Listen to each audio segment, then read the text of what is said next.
Dude, you sound exactly like Lewis Hamilton. I've been working on my Lewis Hamilton.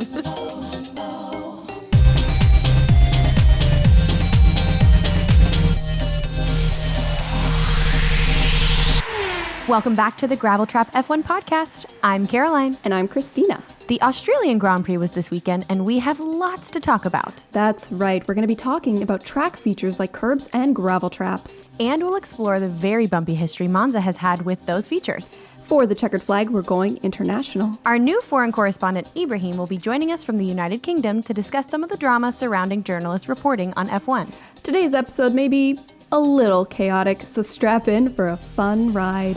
Enjoy!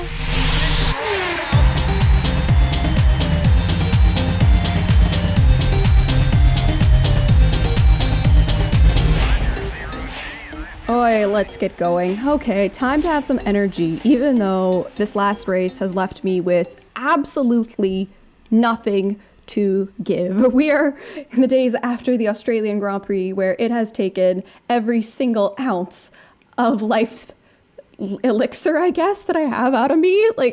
Honestly, though, I feel like the Australian Grand Prix, I don't think we're going to dive too deep into it in today's episode, because you can't kind of dive into it. You're either going full deep dive into everything that happened or saving your mental and emotional health and choosing to call it chaos and move forward. And so Christina's going to talk to us about some curbs and gravel traps today, because it did seem to be a recurring theme in yesterday's race.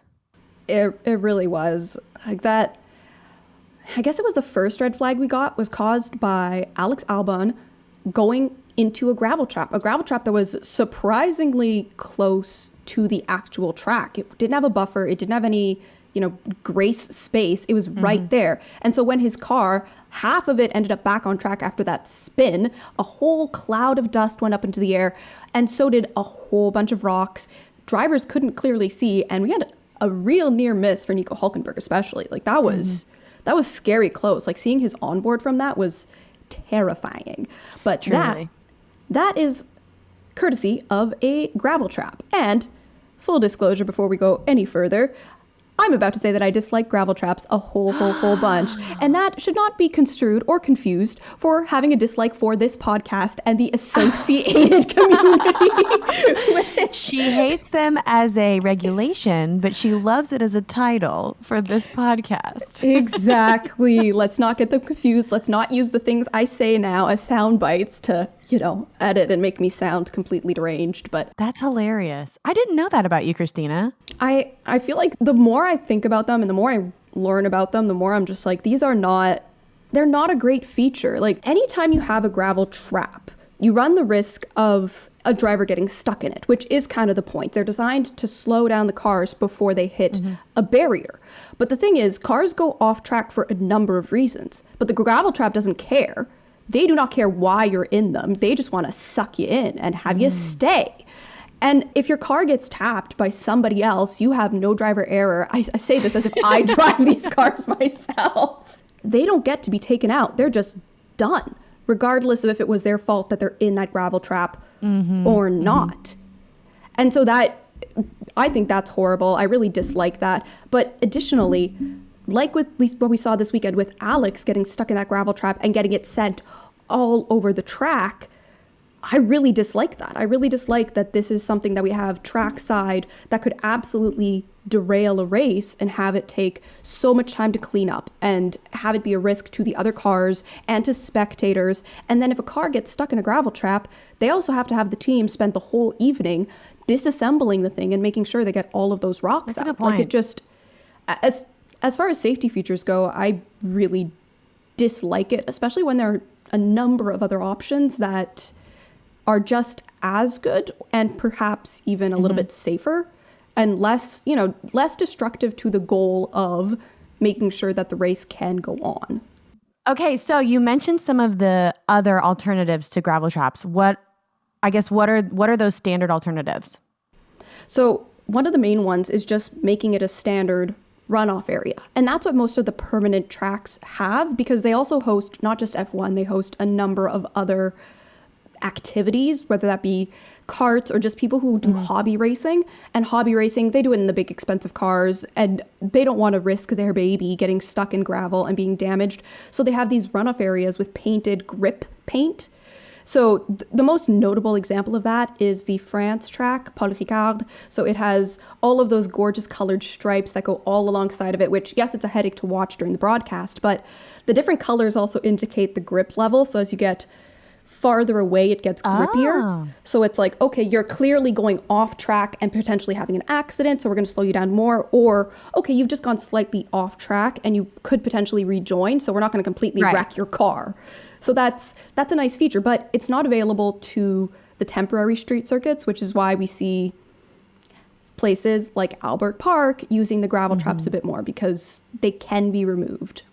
The interesting one that I think is a very good alternative, or at least gives you a good buffer space when it comes to gravel traps, is having them covered in epoxy or resin, which is what they did at Zandvoort last year, which is why you had that dark, different colored gravel strip about a meter wide going down turn 12, I think it was. None of the rocks can fly up, and it still slows down the car. It provides less grip. So it's still providing that incentive for drivers not to go driving off the track. Natural deterrent kind of a thing. But instead of having those rocks fly all over the place and create chaos, it keeps them contained, which is what we want. So, okay, so do sausage curbs offer any kind of assistance in slowing the car down in the runoff area, or is it purely for track limits purposes? Sausage curbs, I can't imagine them existing for any reason other than track limits and trying to deter drivers from going over them, because they are more unsafe than they are safe. They are just a horrible idea. For anyone who's not certain what a sausage curb is, if you look at a track and you think, oh, that looks like a speed bump, that's a sausage curb. Sausage curb. I'm having difficulty saying the word sausage. I hope we're all enjoying this. But yes, the sausage curbs are so big, and considering how low these cars ride, you go over a sausage curb and you are going flying. There's very few instances where you see a car going over a sausage curb and they don't end up having large amounts of damage or straight up end up crashing out. I question the sanity of whoever decides to put sausage curbs anywhere and why they haven't removed them. Yeah. Every time I see one of the sausage curbs sending someone just like flying into the air, I always think of Elphaba in Wicked when she does the Defying Gravity song. I'm like, it's Elphaba. Yep. We've kind of bounced this idea around. I think it's been a conversation among fans of the sport and spectators of the sport. This idea of electronic gravel traps. First of all, for our listeners that have not heard of that, what is that? And what would that look like / how would that work? So the electronic gravel traps are essentially making a geofence. And if your car goes into that area like a force field, it slows your car down. It lowers the power that it has for a couple of seconds, and then you can keep going on with your race. And we've seen tech like that being used actually in Formula E. So they have, for anybody who doesn't watch Formula E, it's the electric car equivalent of Formula One single-seater. And instead of having DRS to increase their speed, they use something called attack mode. And it's this special area along the track off the racing line that the cars drive through in order to get a power boost. And they use a geofence, similar technology to what would be used, in order to determine if the cars have gone through that zone. It's very Mario Kart when you see the on-screen graphics. It's fantastic. So the tech exists, and it's being applied obviously in a much more small scale, isolated, only one little part of the track, but it exists, and the potential is there for it to not damage the car, but still provide that incentive to not go off track and a consequence if you do. I like it. I feel like it makes a lot of sense. And the bigger question is, would it affect, my question is, would it give you a cap, like you can't go faster than this, or would it reduce your engine power by a certain amount? Like, how would that be regulated? The articles that I saw about it indicate that it's reducing your power. So not your speed, but the power that you're getting, which again, it would come down to the FIA and what they want to do. Which I feel like should be a debate that we have later in another episode, because I know that some engines have a tendency to show that they have a little bit more power than other engines. So that would hurt some teams more than other teams, therefore making it potentially unfair. But we'll table that conversation for another time. Here we go, into the Grand Prix.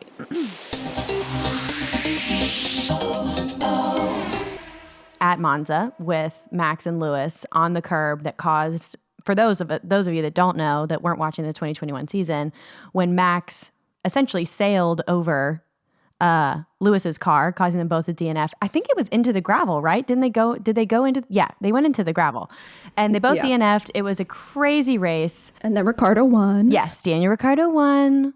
Very exciting for him. But yeah, the sausage curbs and the gravel traps at Monza have been a pretty big topic for a really long time. They also have a bit of a history of being pretty problematic. But in 2014, they actually changed the gravel trap on the final parabolica turn. So that last turn that gets them all the way around at a full 180 all the way to the finish line. They actually changed the gravel trap. Previously, it rode all the way up to the track limit. So if you went off the track limit at all, you clipped into the gravel. And so it left a very small margin of error. They changed it, so now there was actually a little bit of runoff area between the track limit and the gravel, which allowed them to have this, I guess, a larger margin of error that they could essentially go a little bit outside of the track limit. But they also installed a sausage curb here, so now you have curb, runoff, gravel. So essentially triple safe in their minds. While this also gave the drivers some wiggle room to slide slightly off the track without immediately going in the gravel and ruining their lap or their race, it also caused some problems in 2019 because there was a sausage curb that was at the parabolica that was placed incorrectly. I want to emphasize this one was not placed correctly, and it sent F3 driver Alex Peroni, who is actually from Australia, into the air. I mean, flipping into the air. True Elphaba defying gravity moment. Like, he was all the way up there. No, it looks like something out of a video game, and the floor exploded, like just exploded. It was insane. Everybody's hearts stopped. Thank goodness he actually was okay. The medical team got there quickly. He was fine. They took him to the medical facility for testing. This was on the Saturday morning sprint race, too. This wasn't even on the feature race. And technically, he said he felt fine to race in the feature race, but they did not have him race in the feature race just because medical protocol, definitely the best move. I mean, it caused a lot of problems because the sausage curb was placed incorrectly. In fact, immediately after the incident, Jack Aiken, who was driving for Campus in F2, actually used to be Renault's F1 test driver, he actually tweeted in defense of the FIA because a lot of people were getting really upset with the FIA after the race. He said, quote, "Before people start jumping on this saying how unsafe the curbs are, it looks like it broke/malfunction. Obviously needs looking at, but remember the guys and girls in the FIA are working really hard to try and get this right, and it's very, very difficult. So glad that Alex is okay." And I know it's really easy to make the FIA the enemy in all of our stories, and sometimes they get it wrong, but I do think that they're doing their best to make it right. And Alex Peroni is okay. Thank goodness. So yeah, that happened at Monza. You guys can all look forward to hearing more about Monza when they go to Monza, because don't worry, I'm sitting on a ton of really fun stories. I can't wait to share them. Also, Monza's one of my favorites because as much as I don't believe I'm a superstitious person, but anytime I hear about a curse, I get really excited. I enjoy the concept of curses, and I genuinely want to see if in Monza Max DNFs. Ooh. Because the last winner always DNFs the next year. Okay, I didn't know that one. How did I not know that one? Happened to Leclerc after he won, to Gasly, and then to Ricciardo. 3 times now. Wait, did you say it happened to Charles? It did happen to Charles, yeah. Going from, in 2020, he DNF'd when Pierre was winning. And he had to sneak up to see the podium because no one was supposed to watch because it was COVID. So he was watching from this deep dark corner being like, bestie did it. So cute. Right? And then Pierre DNF'd and then Ricciardo DNF'd. Wow. Max isn't going to DNF. I feel like Max is completely immune to all of these curses. I do think he's a curse breaker, which is also a very cool title. And quite frankly, I think that if he does break a number of curses this year, I think he should be called Curse Breaker because that is epic. That'd be cool. So cool. But, we'll wait and see because... Yeah. you never know. Oh, Squeaks is up. Hey. He's like, I'm here. Do you want to give a soundbite? What do you think of F1 racing? Who's your favorite driver?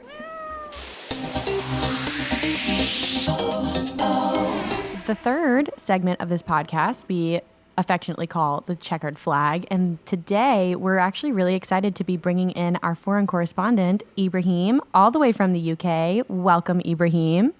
Good morning. Oh, good, sorry. Good evening, good afternoon, good evening, good morning, depending on where you are around the world. I mean, we're approaching midnight here, but you know. So, Ibrahim, tell us a little bit about yourself, how you got into F1, who you love, who you could do without. Give it all to us. Yeah, of course. So F1 all began with my dad, like most people. I just stumbled into my living room. My dad is just watching F1, so I sat down and I watched it, and I just had this very vivid memory. It was Silverstone 2007, and I just see this like chrome McLaren, like shiny and just blasting through the corners, and it was labeled as Ham. That's it. That's all I knew. Yeah, and then I was like, I like this guy. You know what? I like this guy. And my dad was a Ferrari fan, and obviously at the time, you know, McLaren and Ferrari were like going head to head for the championship. So my dad was a bit disappointed. For me, it kind of hits a bit different because obviously, you know, Lewis being one of the few people of color, and like in a way I sort of related to that as well, because, you know, I've always been a fan of the underdog, and Lewis being, I guess different, you know. I've always just loved this story, and I've been a Lewis fan through and through, you know, since '07. So, and funnily enough, and now I live just outside, well, on the cusp of North London. It's literally just a couple of miles from Stevenage, and those of you who know, Stevenage is Lewis Hamilton's hometown, I should say. Wow. Yeah, so I get a lot of people on my social media saying, dude, you sound exactly like Lewis Hamilton. Like, and I'm like, that's the nicest compliment I can get. Like, thank you. You know, I put a lot of effort into it, you know, but I've been working on my Lewis Hamilton. yeah, no, I get people saying like, Ibrahim, can you just record yourself saying, Bono, my tires are dead, and stuff like that. Oh my goodness. And it never seems to hit. I don't know. It's when I try, it doesn't work. You're effortlessly Lewis. Yeah. So anyway, back in 2007, it was quite easy for Brits to watch Formula One because it was on BBC, and BBC was Freeview. Anyone could watch it. And then, so I used to watch it in those years, and then eventually they transitioned to Sky Sports, and that was a paid subscription. You couldn't watch it for free. You had to pay for it, and my dad wasn't that kind of guy to pay for subscriptions. So I grew distant from Formula One, unfortunately. In 2020, the pandemic, just scrolling through Netflix, and I think you can see where this is going. Stumbled across Drive to Survive, and I was like, oh. And then I watched it, and I was instantly hooked, and I was like, wow, it's evolved so much, and it's really nice to see that, you know, my favorite driver all those years ago is now at the height of his powers, the top of his game in the GOAT conversation. So it was really nice to see that. And then I found out Formula One was like the first international sport to come back post-COVID, right? So I was like, I need to watch this. So yeah, and that's kind of where it all kicked off. In 2020, I got back into the sport, watched every race, every practice section, and I was on it.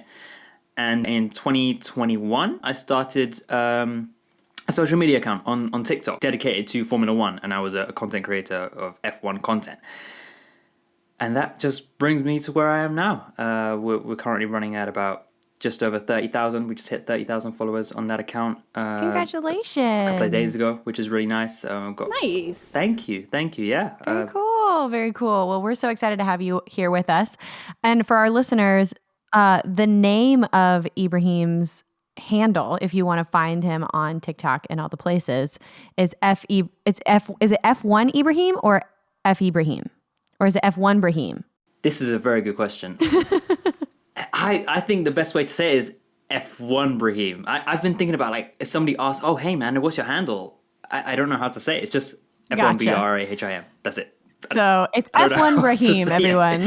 That was a big flaw when I named myself. Well, yes, you can go find him, like, follow, comment what driver you think he looks like or sounds like in his comment section at F1 Brahim. So in this Checkered Flag, we're going to be talking a little bit about bias in sport journalism. So tell us a little bit about that, Ibrahim. Yeah, so one of the things that we noticed as the OzGP, we picked up on a tweet. The person at the center of it was the journalist Laura Winter. I'm assuming you guys probably have seen her. I love Laura Winter.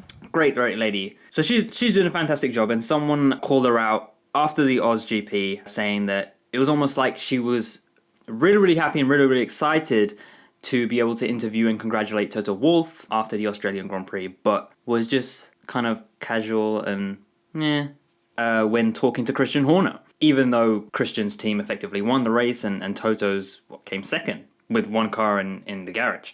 There was what I can only assume is an immature kid tweeted out accusing Laura Winter of being extremely biased and favoriting Mercedes and not doing her job correctly. And since then, the tweet has been deleted, so I can't read to you what the original tweet said.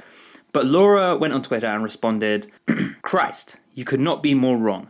Not that there is much point in defending myself, but I said how good a position Red Bull were in. I said congratulations and well done before we went on air. There is absolutely no preference or bias. It's offensive to suggest so." That got me and got us thinking, should journalists and people, I guess, involved in Formula One and giving us the information, should they be allowed to or discouraged from letting their favorite team or athlete be known to the public? That's a good question. And I just want to say on the record that Laura Winter is a class act. And we here at Gravel Trap would never accuse her or any of the journalists, primarily our ladies, of not being deserving to be there. So we just, yes. Absolute Lissy, queen. Naomi, Laura, Rachel, Natalie, we love you all. We love you all. Absolutely. Clearly, I think I'm on a first name basis with them because I said none of their last names. Every time we talk about bias, it's one of those things that kind of just makes my eyes go to the back of my head because everyone has bias. There's absolutely no way to get rid of it. And especially you hear all of these F1 journalists talking about their stories and how they got into F1. And similarly to what we just heard Ibrahim talk about, they got into it when they were kids, when they were allowed to have favorites, when they could just enjoy the sport as a sport. And so, yes, I do think that there is some, navigating and just making sure that even if people know who your favorite team is, that it doesn't impact your job. You are capable of doing that. You can still ask good, informative questions to all of the teams. You can still know, I'm going to offer congratulations for a good result, or, hey, sorry, the race didn't go your way. You're still perfectly able to do your job, even if people know that you have a favorite team. I think that it's a bit of a slippery slope when you try to draw the line where how far the bias should go, because you can't expect them as people to not have preferences and not have opinions that are solely their own because, like Cristina said, they were fans of the sport before they ever worked in the sport. So, of course, you're going to have favorites and ones you favorite. Doesn't mean you hate the other people, but it just means that you have people you identify with and that you prefer, and that's okay. But then when you try to draw the line of, okay, where should the bias stop and your job should be just reporting without bias? I guess that's more of a question than it is a statement. Where do you guys feel like the line is? Yeah, it's kind of like with jokes in general.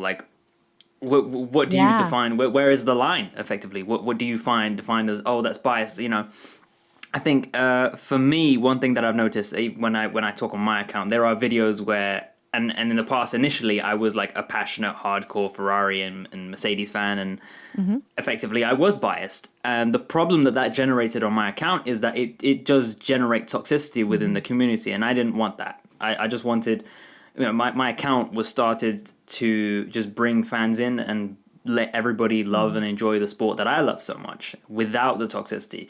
So that's why I had to revert to being as non-biased as possible in as many videos. And since I've done that, it's just been way calmer, way more neutral. I talk the positives of every driver wherever I can. So yeah, it does obviously depend on where you draw the line. I strongly believe that, you can say the most simple of statements and you can just say oh yeah, the Red Bull is really fast on the DRS zones, and someone will find that biased, despite the fact that I have data to suggest that. I have evidence. There will be someone out there that's not happy with it. That's just the reality of the situation. The other point I was going to say is similar to Christina's and about the inner child. The example that I used was Niki Lauda. Niki used to say when he was in the Mercedes garage, obviously. Again, Mercedes at the height of their powers when he was there, he always used to say that I loved seeing, my team, Mercedes, do well and win races, and I was always happy with that. But whenever I saw Ferrari win a race, my heart always beat just that little bit harder and a little bit faster when I saw Ferrari win that race. I think just that little bit kind of resonates with, I guess, all people, all humans, all fans. You know, we all have a heart, we all have a brain. We all are entitled to have our favorites. I know some journalists and content creators like myself are very, very good at hiding it, and that I think is down to experience. But purely because, obviously, I come from the standpoint of social media, I know firsthand how out of hand it can get if you are biased and you do let people know what your favorite driver is. I say purely for the sake of social media, I would say that it's best not to let the journalists publicly speak about, you know, their favorite drivers. They are obviously more than entitled to have it. I would never be in a position to stop them, but ultimately, like, given their job, people are just going to come for their throats. Let's say hypothetically, Laura. Let's say Laura came out and said, you know, publicly, hypothetically, that, you know, Lewis is my favorite driver. Every time she goes ahead and interviews Lewis or Mercedes, there's going to be madness. So I think just purely because of the day and age that we live in with social media and how toxic it can be within communities, purely because of that, I think it's just safer for journalists to keep that to themselves. And even beyond that, like, they work in the paddock with these people. So in my mind as well, they might just have a slightly different relationship with different people. So that's why sometimes you also get just a slightly different tone to different interviews. There's some people that you just gel with a little bit better and that conversation flows more easily and you have a slightly different tone. And yes, as a journalist, it's your job to keep things professional and to make sure that it, you know, your presentation stays the same. But I do think that it naturally does come out a little bit differently sometimes when you're talking to somebody that you just get along with really well, or that the conversation just flows with. Well, especially we see it whenever Nico Rosberg, I mean, one of Nico Rosberg's former teammates still drives. I mean, there are very close personal relationships, positive and negative, between the journalists and the principals and the teams and the drivers and the personnel. And I do feel like, and this is just my hot take, it is a bit different for the journalists than it is for content creators and social media, because journalists are representing and contracted and paid by a media group, whereas content creators are most of the time not getting paid. I mean, if they're getting paid, I feel like then, yeah, they can have a say, but they're representing themselves on their pages. So I actually feel like that they can have opinions. Is the smart thing to invite toxicity? No. But I do feel like the line is a little bit blurrier in content creation than it is for journalists, because it's why we see a lot more toxicity in social media, because people have the freedom to just share their opinions and there's no repercussions.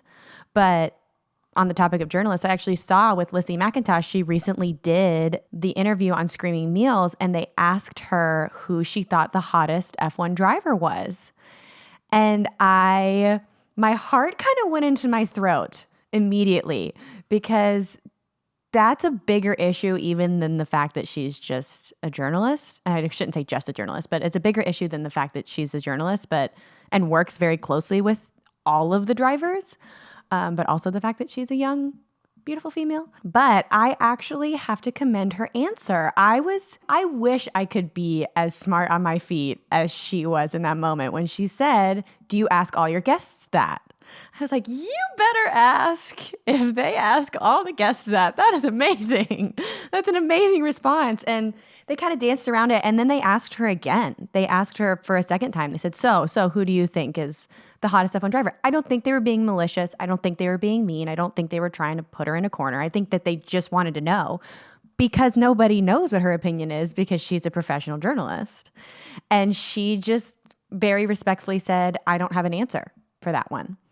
And I was like, that's how you handle it as a professional journalist. Absolutely. Girls got skills. Yeah, and for anyone who doesn't know, Yes. Screaming Meals is also hosted by former and current drivers.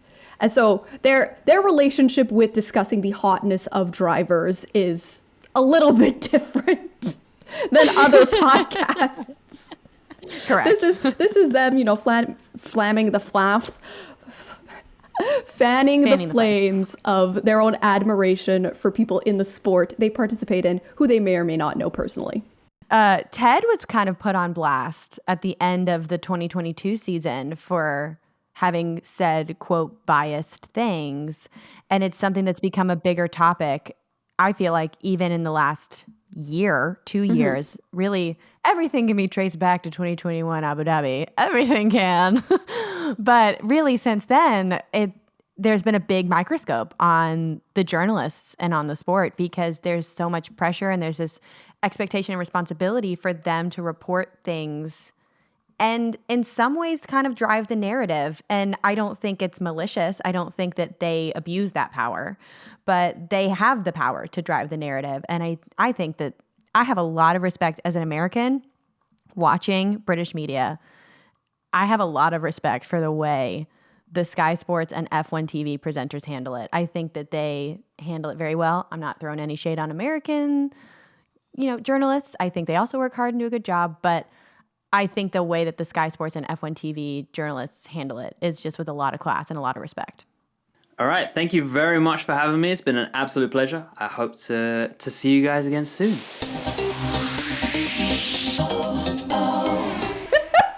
We've talked about gravel traps and curbs. We have seen my cat. We've talked about and welcomed Ibrahim to the show. We've talked about bias in media, and we've had a good, if somewhat chaotic day. It's a fitting end to the podcast in light of everything that happened in Australia yesterday. I truly feel like the insanity is still living on, even in all of our minds right now. So I apologize to all of our listeners if this felt a little chaotic because that's how we're feeling. And apologies to Buck, who now has to go and edit this.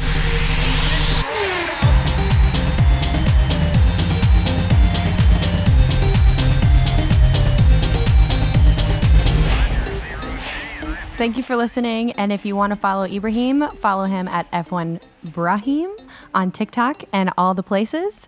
We're so excited that you listened to this week's episode, and we look forward to seeing you next week. Bye.